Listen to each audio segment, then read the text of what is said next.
Once upon a time, in Springfield, Massachusetts, lived a boy whose family was of German descent, and his sisters experienced anti-German prejudice from the other children following the outbreak of World War I. It was tough times, but nobody ever imagined that one day this young boy would grow up and become the famous writer and cartoonist known as Dr. Seuss. But how did Dr. Seuss become a renowned writer and cartoonist? And why did he become a writer and cartoonist? Is he a real doctor? And is it true that he became kicked off the college magazine staff while in college as he was caught drinking with his friends? Did he really have a large number of hats?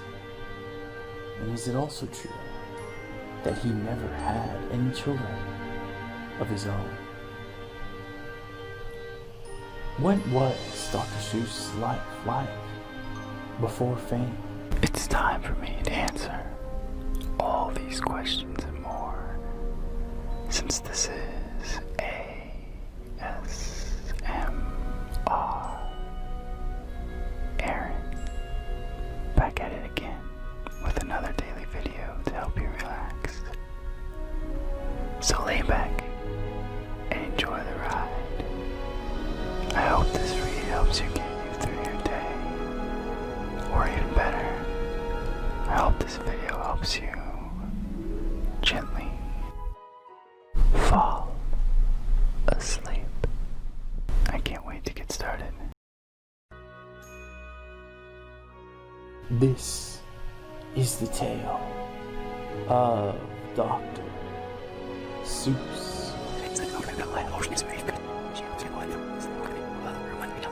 Theodore Seuss Geisel, better known by his pen name Dr. Seuss, was born on March 2nd, 1904 in Springfield, Massachusetts. His father, Theodore Robert Geisel, was a successful brewmaster. His mother was Henrietta Seuss Geisel. At age 18, Geisel left home to attend Dartmouth College, where he became the editor-in-chief of its humor magazine, Jack-O-Lantern. When Geisel and his friends were caught drinking in his dorm room one night in violation of Prohibition law, he was kicked off the magazine staff, but continued to contribute to it using the pseudonym Seuss. After graduating from Dartmouth, Geisel attended the University of Oxford in England with plans to eventually become a professor. In 1929, he dropped out of Oxford. Upon returning to America, Geisel decided to pursue cartooning full-time. His articles and illustrations were published in numerous magazines, including Life and Vanity Fair. A cartoon that he published in the July 1927 issue of the Saturday Evening Post, his first using the pen name Seuss, landed him a staff position at the New York Weekly Judge. Geisel next worked for Standard Oil in the advertising department, where he spent the next 15 years. His ad for Flit, a popular insecticide, became nationally famous. Around this time, Viking Press offered Geisel a contract to illustrate a children's collection called Boners. The book sold poorly, but it gave him a break into children's literature. At the start of World War II, Geisel began contributing weekly political cartoons to the liberal publication PM Magazine. In 1942, too old for the World War II draft, Geisel served with Frank Capra's Signal Corps, making animated training films and drawing propaganda posters for the Treasury Department and the War Production Board. Following the war, Geisel and Helen purchased an old observation tower in La Jolla, California, where he would write for at least 8 hours a day, taking breaks to tend to his garden. Over the following 5 decades, Geisel would write many books, both in a new simplified vocabulary style and using his older, more elaborate technique. Over the course of his career, Geisel published more than 60 books. Some of his more well-known works include Dr. Seuss's first book. His first book, And to think that I saw it on Mulberry Street was rejected 27 times before it was finally published by Vanguard Press in 1937. Horton Hears a Who in 1954. In 1954, Geisel published this comic classic, which teaches kindness and perseverance, from Horton the Elephant. Features the famous line, "A person's a person, no matter how small." The Cat in the Hat, 1957. A major turning point in Geisel's career came when, in response to a 1954 Life magazine article that criticized children's reading levels, Houghton Mifflin and Random House asked him to write a children's primer using 220 vocabulary words. The resulting book, The Cat in the Hat, was published in 1957 and was described by one critic as a tour de force. The success of The Cat in the Hat cemented Geisel's place in children's literature. How the Grinch Stole Christmas, also from 1957. Every Who down in Whoville liked Christmas a lot, but the Grinch, who lived just north of Whoville, did not. For 53 years, the Grinch has lived in a cave on the side of the mountain. This tale, where citizens of Whoville warm the Grinch to the spirit of Christmas, encourages young readers to do their own good deeds. The book was successful in the 50s and 1960s, but became an instant holiday classic when it was released in 1966 as a made-for-TV cartoon special featuring the voice of Boris Karloff. Green Eggs and Ham, from 1960. Do you like green eggs and ham? Readers follow Sam I Am as he adds and adds to the list of places to enjoy green eggs and ham, and the friends to enjoy them with.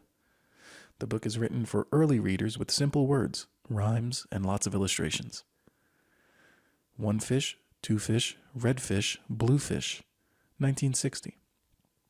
Did you ever fly a kite in bed? Did you ever walk with 10 cats on your head? Another of Geisel's simple rhyming plots about a boy and a girl and their adventures with their colorful cast of friends and pets, like Gox, to the winking Yink who drinks pink ink. Dr. Seuss's ABC, an amazing alphabet book, from 1963. The littlest readers learn their ABCs from Aunt Annie's alligator to a Zizer Zazzer Zuz with playful, nonsensical illustrations and text. Fox in Socks, from 1965. In this silly book, Fox in Socks teaches knocks in a box, hilarious tongue twisters that are best read aloud, like socks on chicks and chicks on fox, fox on clocks on bricks and blocks, bricks on blocks and knocks on box. The Lorax, from 1971. Unless someone like you cares a whole awful lot, nothing is going to get better. It's not. In this book, Geisel warns of the dangers of mistreating the environment before environmentalism was even a trend. The cautionary tale teaches young readers about the beauty of the natural world and their duty to protect it. Oh, the Places You'll Go, 1990. Published in 1990, the year before Geisel's death. This book is the classic send-off for kids of all ages, from kindergartners to college students. Dr. Seuss teaches readers that success is within you, illustrating life's inevitable highs and lows. Other books by Geisel include If I Ran the Zoo, 1950, winner of the Caldecott Honor, and Hop on Pop, 1963.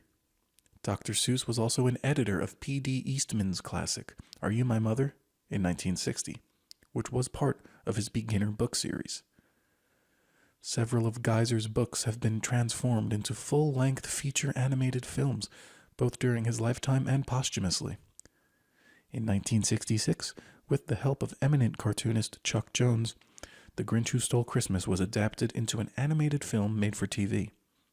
The book was adapted again in 2000 as a full-length feature by director Ron Howard, with Jim Carrey voicing the Grinch, Jeffrey Tambor as Mayor Augustus Mayhew, and Molly Shannon as Betty Lou Who.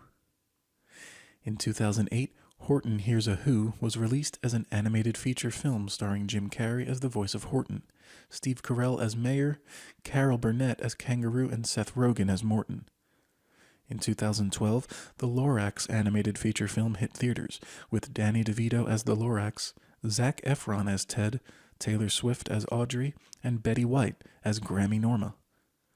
Geisel won numerous awards for his work, including the 1984 Pulitzer Prize and Academy Award, 3 Emmys, and 3 Grammys. While studying at Oxford, Geisel met his future wife, Helen Palmer. The couple married in 1927 and moved back to the United States the same year. In October 1967, Palmer, who was suffering from both cancer and the emotional pain caused by an affair Geisel had with their longtime friend Audrey Stone Diamond, committed suicide. Geisel married Diamond, a film producer, the following year. Diamond is known for her work on the films The Lorax, 2012, Horton Hears a Who in 2008, and Daisy Head Maisie, 1995. Geisel never had any children of his own. Geisel died on September 24th, 1991, at the age of 87 in La Jolla, California. In 1997, the Art of Dr. Seuss collection was launched. Today, limited edition prints and sculptures of Geisel's artworks can be found at galleries alongside the works of Rembrandt, Pablo Picasso, and Joan Miró. 16 of his books are on Publishers Weekly's list of the 100 top-selling hardcover books of all time. In 2015, Random House's Children Books posthumously published a new Dr. Seuss book titled What Pet Should I Get?, after the manuscript and sketches were found by the author's widow in the couple's home. Like the cat in his most famous book, Dr. Seuss was a fan of chapeaux and kept a rather large collection in a hidden area of his home. Reports claim that he had over 300 hats at one point during his life. And so ends the tale of the famous writer and cartoonist, Dr. Seuss, whose rhymes and characters remain in the hearts of his fans.